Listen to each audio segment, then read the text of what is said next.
Magandang araw po sa inyong lahat. Kami po ang unang pangkat at ngayon ay tatalakayin natin ang paksang wikang Filipino sa iba't ibang larangan. Ano ang wika at bakit ito mahalaga sa ating buhay? Isang mapagpalang araw sa ating lahat. Bago ako magsimula, hayaan niyo muna akong magpakilala. Ako si Binibining Kiara Monique Cantunaw, ang inyong guro sa Filipino. At ngayon ay tatalakayin natin ang paksang pinamagatang wikang Filipino sa iba't ibang larangan. Ano ang wika? Ayon kay Maria Eliza S. Lopez, 2014, ang wika ay isang sistematikong balangkas na sumasalamin sa ating kaisipan, damdamin at mithiin. Ito ay isang bihikulo sa pakikipag-usap at pakikipag-ugnayan na sumasalamin sa ating pagkakakilanlan at kultura. Ang wika ay kumakatawan sa ating pagkatao. Kung kaya, ito ay ating ginagamit upang makipagkomunikasyon o makipag-ugnayan sa iba't ibang tao. Ang Konstitusyong 1987 ay nagtatakda na Filipino ang wikang pambansa, opisyal na komunikasyon at wikang panturo. Ito'y dapat patuloy na paunlarin at itaguyod sapagkat sa multilingual na lipunan, Pilipino ang nangungunang wika sa pagkakabuklod-buklod ng mga bansa. Kung kaya, ang ating pangunahing wika na ginagamit sa iba't ibang larangan ay wikang Filipino dahil ito ay hinihikayat ng administrasyon ng pamahalaan at maging sa larangan ng edukasyon.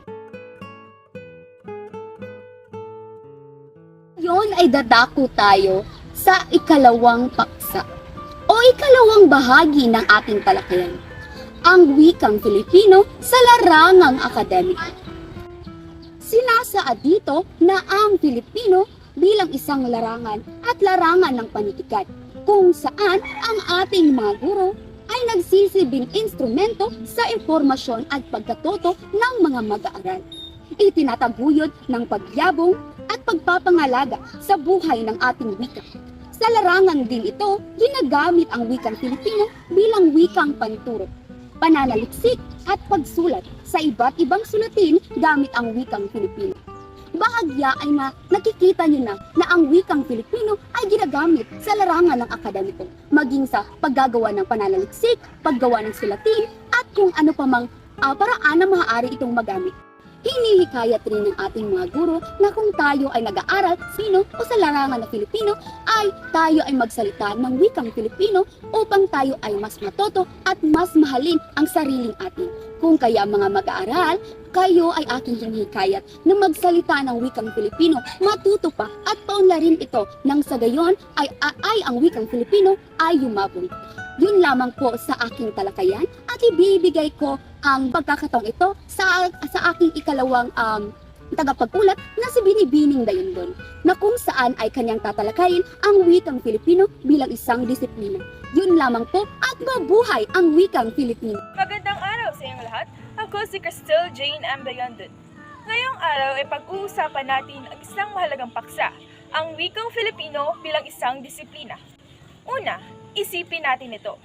Kapag may bagong imbensyon tulad ng bakuna, teknolohiya o bagong aplikasyon, paano ito napapakilala sa buong mundo? Ang sagot ay sa pamamagitan ng wika. Ang bagong kaalaman ay sinusulat sa aklat, nilalathala sa journal o inalalagay sa siyentipikong ulat. Kung walang wika, hindi ito mapapaliwanag ang imbensyon at hindi rin ito maipapasa sa iba. Dito pumapasok ang tinatawag na technology transfer o paglilipat ng kaalaman mula sa isang lugar patungo sa iba gamit ng wika.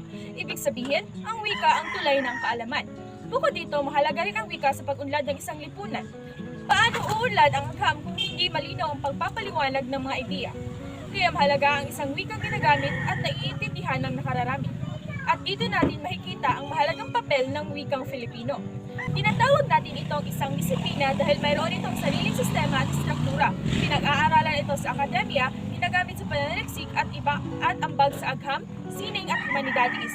Sa madaling salita, ang wikang Filipino ay hindi lamang para sa pag-araw-araw na usapan. Ito ay isang larangan ng kaalaman na tumutulong sa pagpapalawak ng ating pag-iisip at pag-unlad ng ating bansa. Unang punto, nakababatid sa kahalagahan ng wikang Filipino sa iba't ibang larangan tulad ng edukasyon, agham, sining, kultura at komunikasyon. Sa edukasyon, mas madaling matuto ang mga mag-aaral kung ang wikang ginagamit ay naiintindihan nila. Sa agham at teknolohiya, mahalaga ang wika upang malinaw na mapaipapaliwanag ang mga konsepto at imbensyon. Sa sining at kultura, ang wika ang nagpapanitili ng ating identidad at tradisyon. Ikalawang punto, nakapagpapahalaga sa wikang Filipino sa pamamagitan ng paggamit nito sa iba't ibang larangan. Hindi sapat na alam lamang natin ang kahalagahan ng wika, mahalaga na ginagamit ito sa pananaliksik, akademikong sulatin at formal na komunikasyon. Sa ganitong paraan ay papakita na kaya ng wikang Filipino na gamitin sa larangan ng kaalaman at prosesyon. Ikatlong punto, nakapagbibigay ng opinyon tungkol sa mga sitwasyong pangwika sa bansa. Bilang mga mag-aaral at mamamayan, mahalaga na magkaroon tayo ng pananaw tungkol sa paggamit at pag-unlad ng ating wika. Sa kabuuan, ang wika Filipino ay mahalaga dahil ito ay ginagamit sa iba't ibang larangan. Dapat pahalagaan at gamitin at mahalagang pag-isipan sa konteksto ng ating lipunan. Ito ay hindi lamang paraan at komunikasyon, kundi instrumento ng kaalaman at pambansang pag-unlad. Magandang araw sa lahat. Ako nga pala si Mika Alea Katubig at ngayon ay tatalakayin ko ang isa sa tatlong pangkalahatang disiplina at ito ang likas na agham. Ang likas na agham o natural science sa Ingles ay pag-aaral ng kalikasan at ng natural na mundo gamit ang siyentipikong metodo tulad ng obserbasyon, pagbuo ng hypothesis, eksperimento, pagsusuri ng datos, at pagbibigay ng konklusyon. Saklaw nito ang agham pambuhay at agham pisikal. Ibig sabihin, pinag-aaralan dito ang mga may buhay, pati na rin ang pisikal na mundo at ang mga prosesong nagaganap dito. Ngayon naman, tatalakayin natin ang kasaysayan ng wikang Filipino sa larangan ng likas na agham at kung bakit hindi ito masyadong ginagamit sa pagtuturo. Nagsimula noong panahon ng Amerikano, noong maagang 1,900 ang paggamit ng Ingles bilang pangunahing wikang panturo sa agham upang masunod ang pandaigdigang pamantayan at magamit ang mga aklat at journal sa Ingles. Noong 1974, ipinatupad ang Bilingual Education Policy kung saan Filipino ang ginamit sa asignaturang panlipunan at Ingles naman sa agham, matematika at teknolohiya. Sa 1987 Constitution, kinilala sa Section 6 ang Filipino bilang wikang pabansa, ngunit ayon sa Section 7, Filipino at Ingles ang parehong opisyal na wika sa edukasyon at komunikasyon, kaya nanatiling dominante ang Ingles sa agham. Noong 2003, sa bisa ng Executive Order 210, lalo pang pinalakas ang paggamit ng Ingles sa pagtuturo ng agham at matematika. Hanggang ngayon, Ingles pa rin ang pangunahing medium sa high school at kolehiyo. Dahil dito, hamon pa rin ang paggamit ng Filipino sa likas na agham dahil sa kakulangan ng terminolohiya, materyales at kahandaan ng guro at mag-aaral.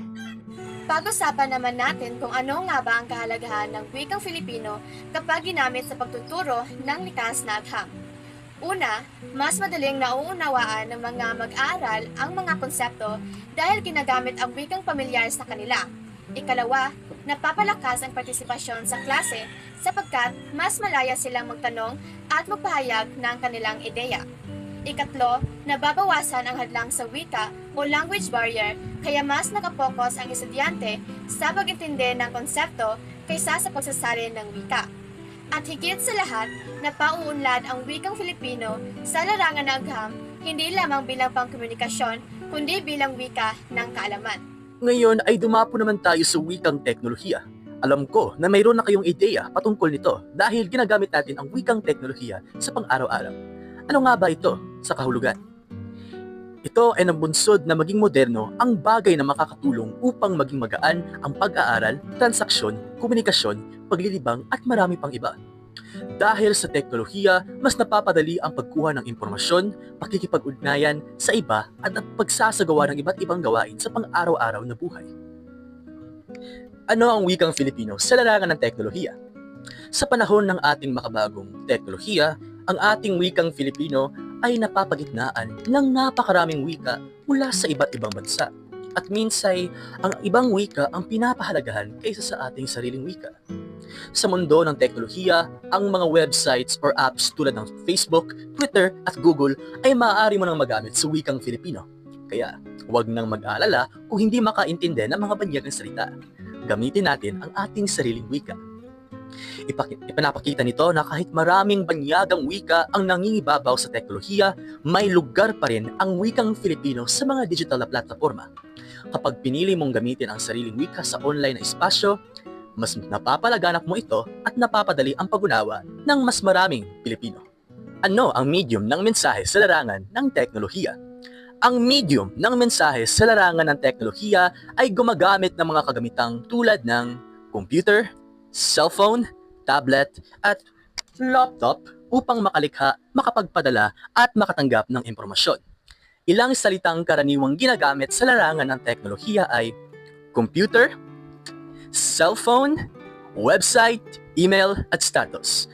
Ang mga plataforma tulad ng website, elektronikong liham, at online na katayuan ay nangangailangan ng internet, browser, at mga aplikasyon upang gumana ng maayos. Kaya, sa pamamagitan ng mga kagamitang ito, ay naipapahayag ang mensahe gamit ang wikang Filipino sa mas mabilis at malawak na paraan.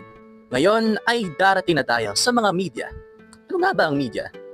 Ito ay nakalimbag, ito ay iyong mga media na nakasulat o nakalathala, kaya nababasa ito ng mga tao.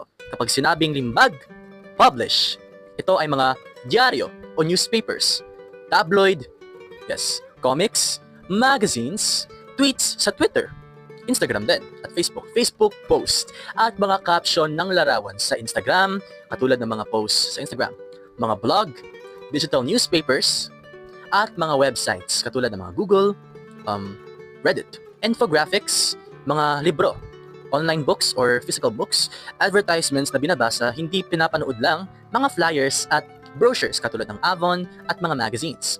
So ang mga medyang nakalimbag or publish ay tumutukoy sa mga impormasyong nakasulat at inalalathala upang mabasa ng mga tao. Layunin nito ang maghatid ng balita, kaalaman, opinyon at patalastas sa malinaw at organisadong paraan upang maunawaan ng mambabasa ang mensahe at makabuo ng sariling pananaw batay sa impormasyong kanilang nabasa. At yun lang po sa wikang teknolohiya, sana ay may natutunan kayo sa aking leksyon ngayon. Ngayon ay dumaan po naman tayo sa ating kabilang teacher. Maraming salamat po.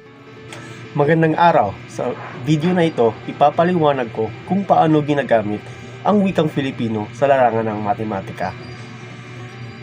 Ayon sa K-12 Mathematics Curriculum Guide ng Department of Education, layunin ng matematika na malinang ang kritikal na pag-iisip, lohikal na pangangatwiran at kakayahang lumutas ng mga suliranin sa pang-araw-araw ng buhay tulad ng pagbabudget, sukat, at pag-aanalisa ng datos.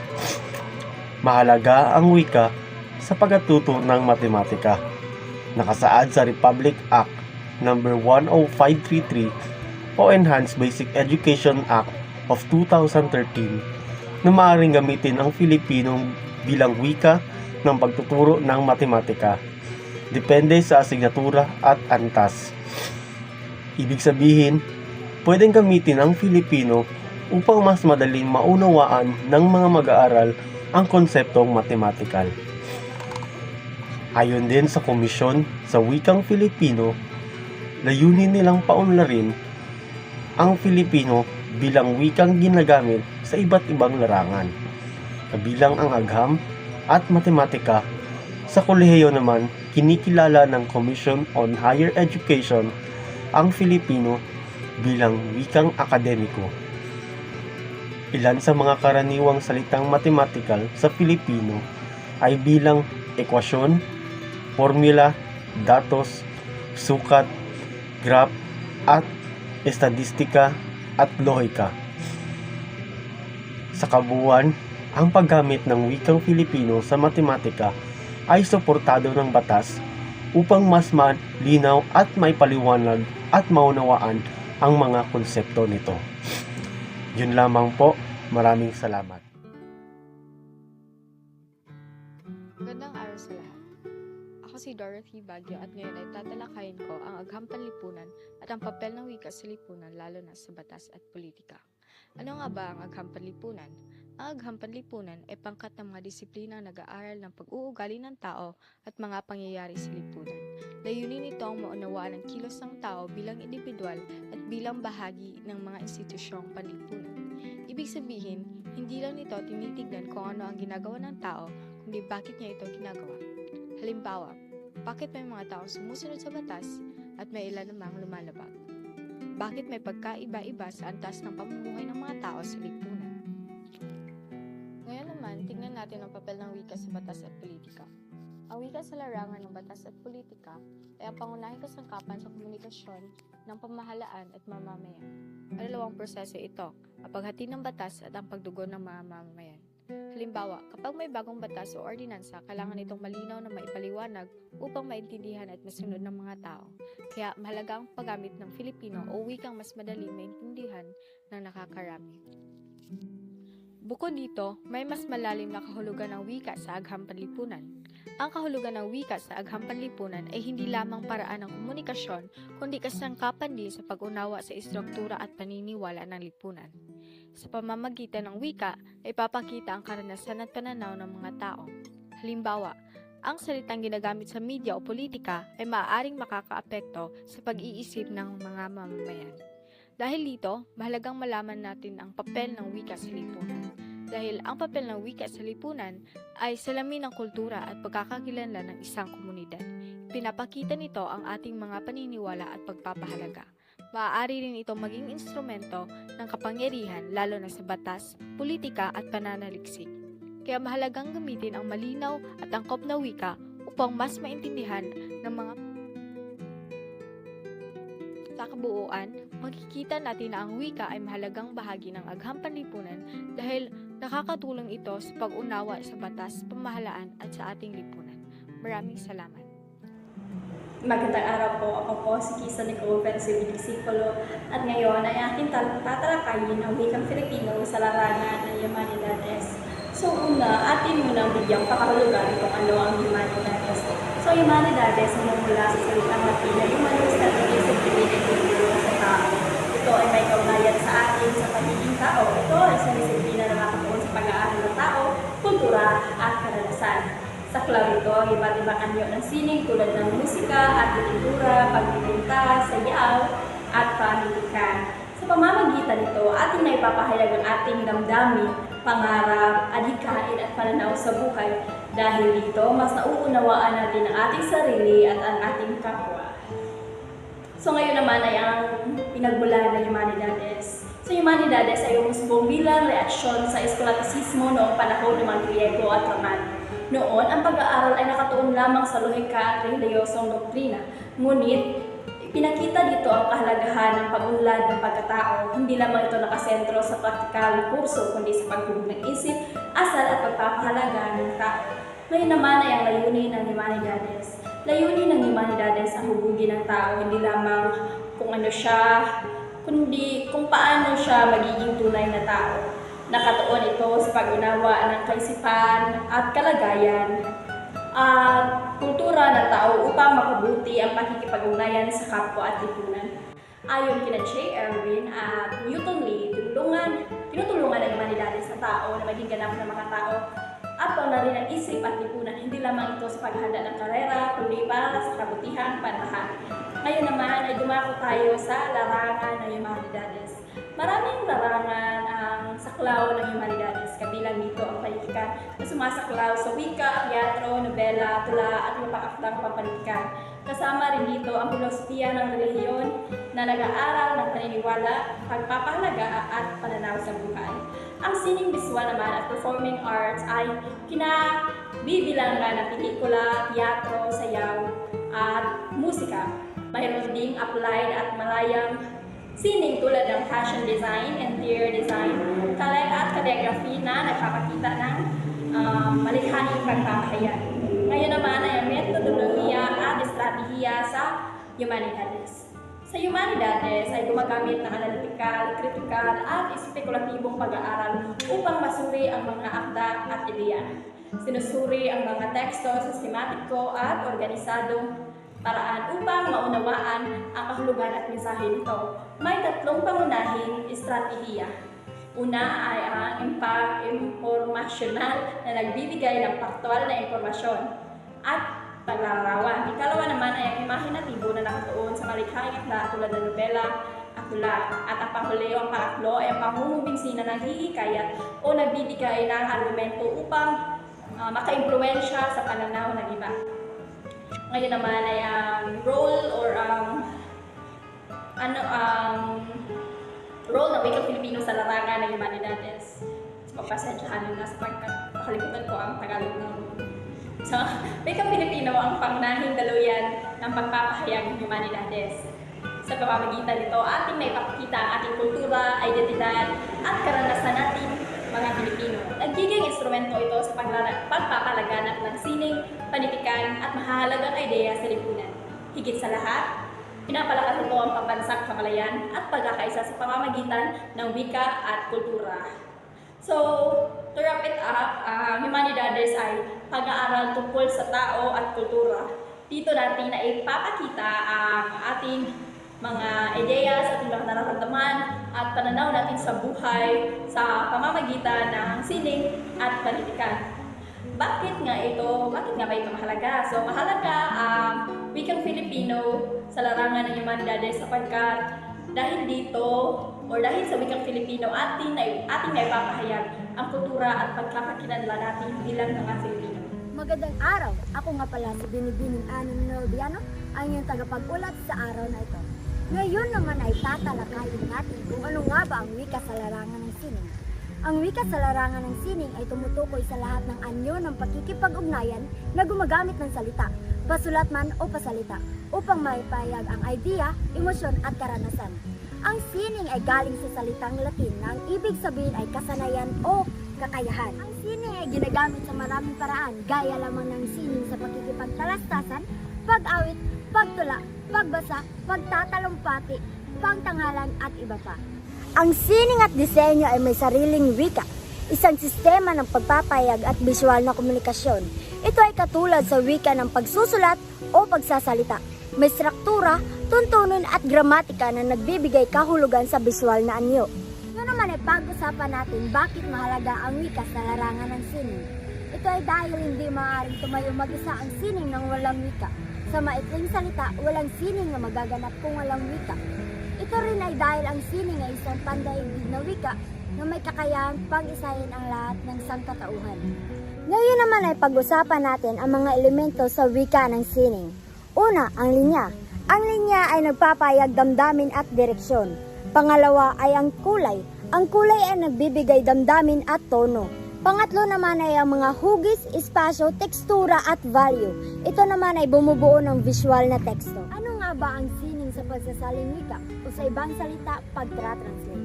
Ito ay tumutukoy sa masining na paglipat ng diwa, kahulugan at estilo ng isang orihinal na teksto patungo sa ibang wika na hindi nawawala ang esensya nito. Halimbawa, sa Filipino sinasabi natin, ako ay nagtatanim ng palay. Ngunit sa Ingles ay sinasabi natin, I am planting some rice. Naway may natutunan kayo sa aking pagtuturo. Paalam! Magandang araw sa inyong lahat. Ako nga pala si Jomika S. Balabagan at ngayon ay pag-usapan naman natin kung ano nga ba ang agrikultura bilang isang bahagi ng iba't ibang disiplina sa wikang Filipino. Ngayon ay pag-usapan naman natin kung ano nga ba ang agrikultura. Ang agrikultura ay isang kursong teknikal kaya ito ay nangangailangan ng mas malawak na pagpapaliwanag. Bilang isang guro, kailangang maghanap ng paraan o estratehiya kung paano maipaunawa sa mga mag-aaral ang konseptong nais ibahagi sa kanila. Ayon kay Gorgonio, sa kasalukuyan, ang wikang panturo ay isang mahalagang salik na kailangang bigyang pansin sapagkat ito ang susi ng pagkatuto at kung ano ang makakamit ng mga mag-aaral sa iba't ibang asignatura. Ayon sa pagsusuri, ang wika ay susi ng pagkakaunawaan sa loob ng silid-aralan. Taglay ng wika ang kakayahan na maisalin ang karunungan mula sa mga guro patungo sa kaniyang mga mag-aaral. Sa pamamagitan din ito ay naipaunawa ng tao ang kanyang sarili at nakauunawa siya sa mga bagay ng kanyang paligid. Napauunlad niya ang kanyang kaalaman at kakayahan sa pamamagitan ng wika. Nagagamit din ang wika upang matugunan ang pangangailangan ng isang mag-aaral sa loob ng silid-aralan. Sa pamamagitan ng mahusay na paggamit ng wika, ay nalilinawan ang mga mag-aaral sa konsepto ng aralin at ito ay nagreresulta sa matagumpay na pagtuturo at pagkatuto. Ngayon ay dumapo naman tayo sa mga mungkahing gabay sa paggamit ng Filipino bilang wikang pantulong sa larang ng agrikultura. Una ay kapag may mga paksang mahirap maipaliwanag gamit ang wikang Ingles, maaaring ipaliwanag sa pamamagitan ng wikang Filipino. Pangalawa ay kapag may mga katawagang pang-agrikultura na kailangang ipaliwanag, gamitin ang wikang Filipino sa paglilinaw nito. Pangatlo, gamitin ang wikang Filipino sa pagbibigay ng halimbawa para mas madaling maunawaan. Pang-apat naman ay kapag may mga konseptong kailangang linawin, maaaring ipaliwanag sa pamamagitan ng wikang Filipino. At panghuli, gamitin ang wikang Filipino sa malayang talakayan dahil mas nahihikayat ang mga mag-aaral na makilahok kapag komportable sila sa wikang ginagamit. Ayon sa pagsusuri, napansin ng mga guro na mas madali at maayos na naipahayag ng mga mag-aaral ang kanilang kaugnay na talakayan kung may kalayaan silang gumamit ng wikang Filipino. Ayon sa pagsusuri, nagkahawig ang persepsyon ng guro at mag-aaral tungkol sa paggamit ng wikang Filipino sa pagtuturo sa larang ng agrikultura at kapwa naniniwala ang mga guro at mag-aaral na nakatutulong ang wikang Filipino sa pagtalakay sa mga paksa sa agrikultura. Sa huli naman ay inirekomenda na ipagpatuloy ang paggamit ng wikang Filipino sa talakayan sa klase ng agrikultura. Magkaroon ng sariling pagsasanay ang mga mag-aaral sa paggamit ng wika upang mas mabisa at mahusay ang paggamit nito sa talakayan at magkaroon ng iba pang kaugnay na pag-aaral sa paggamit ng wikang Filipino sa larang ng agrikultura para sa mas ikahuhusay ng pag-unawa. Magandang araw sa inyong lahat. Sa bahagi ito ng aking pagbubulat, tatalakayin ko ang wikang Filipino sa disiplina ng batas, kung paano ito kinikilala ng ating saligang batas, at kung bakit mahalaga ang wika upang mas maunawaan ng mamamayan ang mga patakaran at proseso ng pagpamahalaan. Unahin natin ang pinakapundasyon sa 1987 Constitution, partikular sa Artikulo 14, Section 6 hanggang 9. Malinaw na may matibay na pwesto ang wika sa pamahalaan, lalo na sa mga gawaing may kinalaman sa batas at opisyal na komunikasyon. Sa Section 6, itinatakda na ang Pilipino ang wikang pambansa. So ang ibig sabihin ay kinikilala itong pangunahing wika ng bansa at patuloy itong dapat paunlarin at payamanin. Mahalaga ito sa larangan ng batas dahil ipinapakita nito na ang Pilipino ay kaya ring maging wika ng formal at seryosong usapin, kabilang ang mga dokumentong opisyal at pampapaliwanag ng mga alintuntunin sa publiko. Sa Section 7 naman ay nakasaad na ang Pilipino at English ang mga opisyal ng wika. Sa konteksto ng batas, maraming dokumento at proseso ang kadalasang nasa Ingles. Ngunit, dahil opisyal din ang Pilipino, may malinaw na batayan upang gamitin ito sa mga komunikasyong opisyal, lalo na kung ang layunin ay mas malinaw na pag-unawa ng mamamayan sa mga patakaran at proseso. Sa Section 8 ay binibigyang diin ang pagsasanay upang ang mahalagang nilalaman gaya ng mismong konstitusyon ay maipahayag sa paraang mas mauunawaan ng mas nakakarami. Dito makikita na ang wika ay hindi lamang formal kundi instrumento ng pag-unawa. At sa Section 9 naman ay inatasan ang pamahalaan na magtatag ng komisyon sa wika, kaya mahalaga ang papel ng komisyon sa wikang Pilipino bilang institusyon tumutulong sa pagpapaunlad, pagpapalaganap at pagpapatatag ng Pilipino, kabilang ang paggamit nito ng mga larangang profesional tulad ng batas at komunikasyong opisyal. Bilang malinaw na disiplina ng batas, ang wikang Pilipino ay mahalagang kasangkapan upang mas maging malinaw at mas abot kamay ang mga patakaran at impormasyon para sa mamamayan.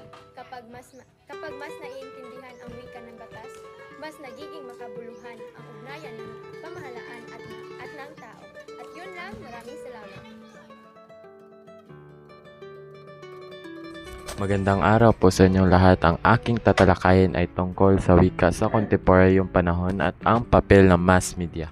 So, sa kasalukuyang panahon ay malaki ang impluwensya ng mass media sa ating pang-araw-araw na komunikasyon at ang mass media ay tumutukoy sa mga medyum tulad ng telebisyon, radyo, pahayagan at social media na ginagamit upang may parating ang impormasyon sa maraming tao. Halimbawa nito ang mga istasyon tulad ng ABS-CBN at GMA Network. So, pati na rin ang mga social media platform gaya ng Facebook at Instagram. So, dahil sa mass media, mas mabilis kumalat ang impormasyon at ang mga bagong salita. Halimbawa ay naging karaniwan na ang paggamit ng mga salitang tulad ng viral at trending. So, marami ring pinaikling salita at ekspresyon ang umusbong lalo na sa social media. So, may positibo at negatibong epekto ito sa ating wika. Sa positibong aspeto ay napapadali ang komunikasyon at mas nagiging konektado ang mga tao. Ngunit sa negatibong aspeto ay minsan ay nasasanay tayo sa informal at na pananalita at maling baybay at paghahalo ng Ingles at Filipino o Taglish. So sa kabuuan ay ang wika ay patuloy na nagbabago kasabay ng pag-unlad ng mass media. So bilang mga mag-aaral ay mahalagang maging responsable tayo sa paggamit ng wika at pananatilihin ang wastong paggamit nito sa tamang sitwasyon. At yun lamang po, maraming salamat. At diyan nagtatapos ang aming paglalahad. Naway sa pamamagitan ng aming ulat, mas lalo ninyong napahalagahan ang papel na ginagampanan ng wikang Filipino sa iba't ibang larangan ng ating lipunan. Hindi man ito perpekto, ito ay buhay, lumalago, at patuloy na nagsisilbing salamin ng ating pagka-Pilipino. Tandaan natin, ang pagpapahalaga at paggamit sa ating wika ay isang paraan ng pagpapakita sa pagmamahal sa ating bansa. Maraming salamat sa iyong pakikinig at pakikilakhok. Yun po ang unang pangkat. Salamat!